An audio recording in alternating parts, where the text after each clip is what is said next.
We do have one of the largest militaries in Europe. We have 62 F-18s. We just bought 64 F-35s. We have the biggest artillery.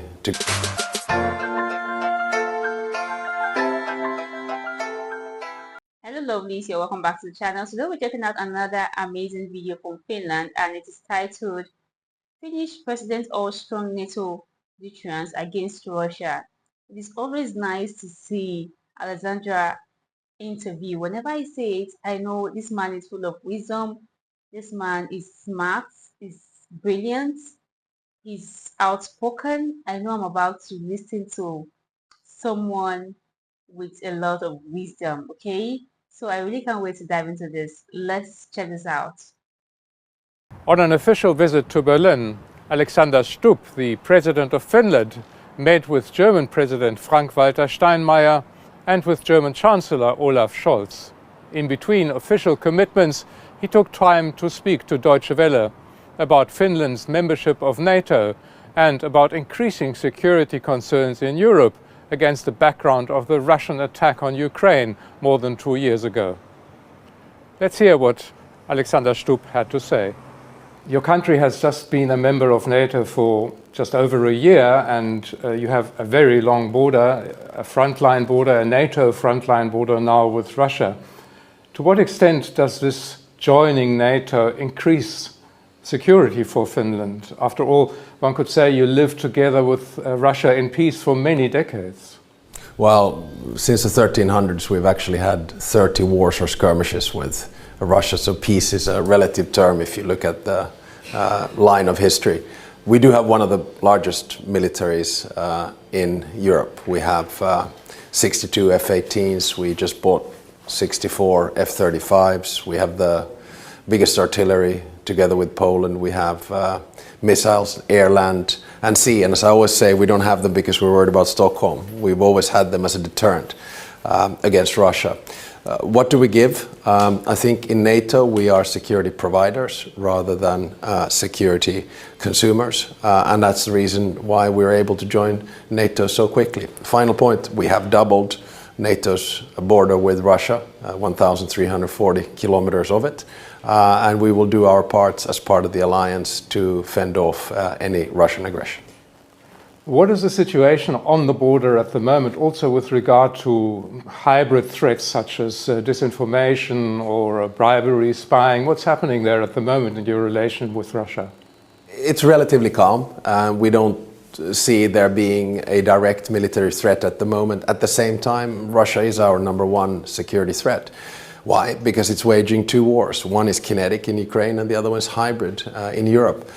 So we are quite well prepared to fend off cyber attacks, sabotage, information wars, and any type of Russian meddling, and we'll continue to see this increasingly. But the most important thing is that we react to it with our allies in a cool, calm and collected fashion. Mm-hmm. How has Finland's NATO member... Oh, sorry guys. I love the fact that Alexandra is so intelligent. He have every answer to question. He will make it brief and very, very smart. He's so smart and intelligent. I admire him a lot. Like, he's so intelligent. Finns, you guys are lucky to have this man as your president. Beautiful. Membership changed relations with your immediate neighbors, with Poland, with the Baltic states? Well, I've never felt more Nordic than I do today. And there's always been a strong value bond between Finland, Sweden, Norway, Denmark and Iceland. But similarly now, I've never felt more Baltic because we all have a common cause. We all have a common threat, which is Russia. And of course, we're in many ways working on that threat together. I think we have increased the security in the Baltic Sea region because, of course, now the Baltic Sea region is also, and the Baltic Sea itself, a NATO lake. This month, NATO, or Germany, opened a NATO command center in the city of Rostock on the Baltic Sea. I think Finland is also involved in that. There's some criticism in Germany that this violates the so-called 2+4 treaty. That was the treaty that prepared the way for German unification. And this treaty prohibits NATO troops being stationed on East German soil. What's your position on that? Well, I don't want to take issue with the interpretation of the German constitution or of any treaties. All I can say is that Russia is waging a war of aggression in which it is violating every possible tenet of international law, whether it's UN charters, territorial integrity or sovereignty, or whether it's the OSCE. I think it's very important that NATO has a strong deterrence, and that deterrence is based on troops. It's based on missiles, and then it's based on a nuclear deterrence. And however then we structure our troops around our own border, that's our job. So do you think actually a situation could develop where NATO troops are in fact stationed on East German soil in contravention of this treaty? Again, that's none of my business. All I can say is that we want NATO troops in Finland. That's why we are now a part of Norfolk. That is why we have the land force component in NATO of Norfolk, and that's why we have forward land forces in Finland. So the more NATO soldiers we get to Finland, the better. There's some debate here in Germany, you mentioned missiles, about the positioning of medium-range missiles on German soil. Do you think that is necessary? What is your opinion? Again, I don't take position with German military or defense decisions. We only do our part as part of the alliance. And as I said, we are the only Nordic country that has capacity, missile long-range capacity in the air, sea and land in form of JASSMs, GMLRSs and Gabriels. It's part of the overall defense planning of NATO and of Finland as well. So you feel missiles are essential?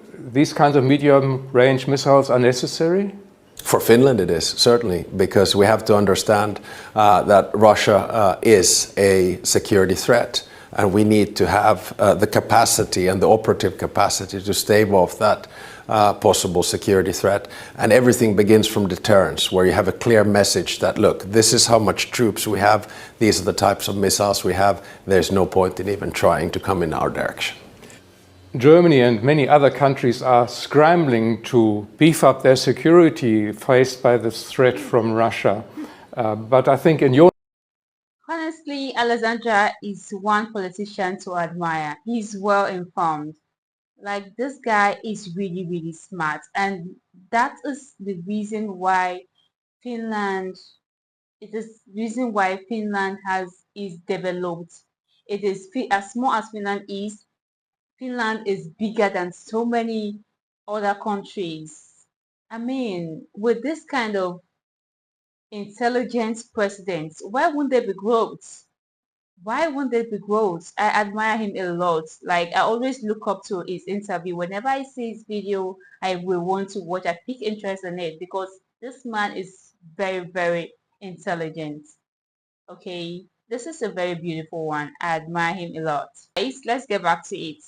neck of the woods in the eastern Baltic, Poland, the Baltic states, insecurity is greatest. Do you feel that enough is being done in your region?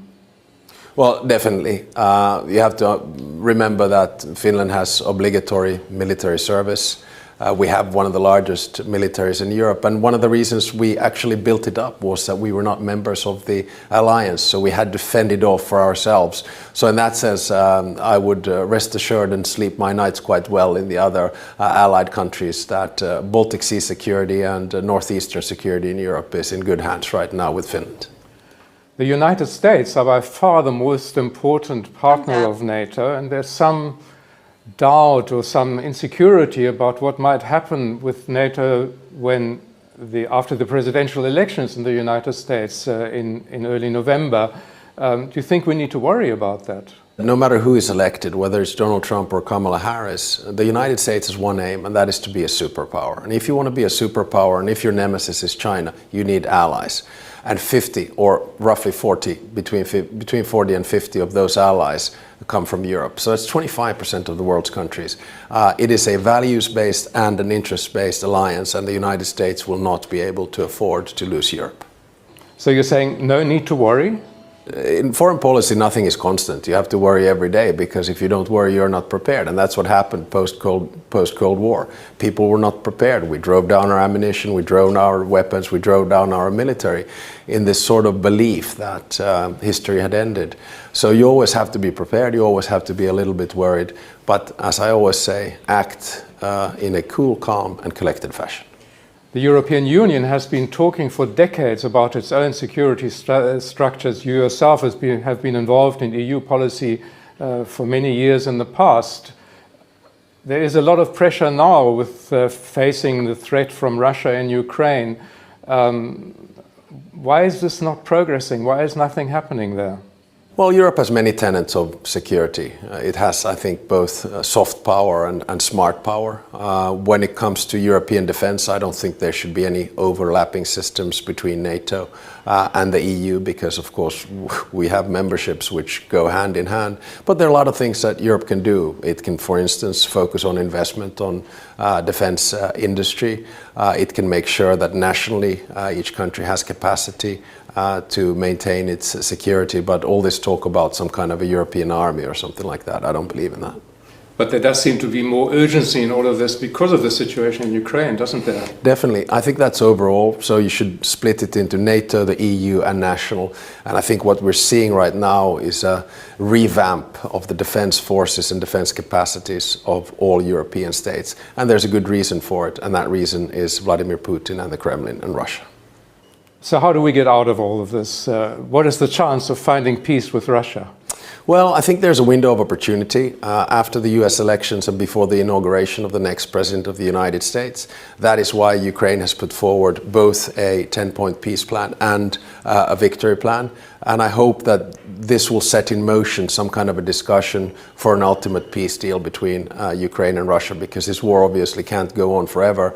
But the best thing that we can do from Europe's perspective right now is to provide Ukraine with the sufficient finance, ammunition and military material. President Zelensky has been promoting his so-called victory plan in recent days. There's some doubt about that from Western countries, I think. What is your position?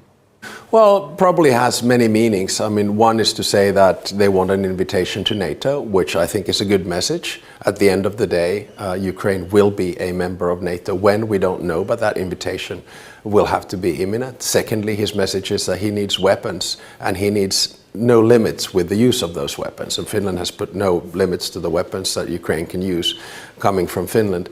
And then thirdly, he has a message of peace and he has negotiations. We just had one of the 10 baskets on environment being discussed in Finland on Friday and Saturday with the Prime Minister of Ukraine. So I think we're moving in the right direction. So there needs to be a peace plan and a victory plan.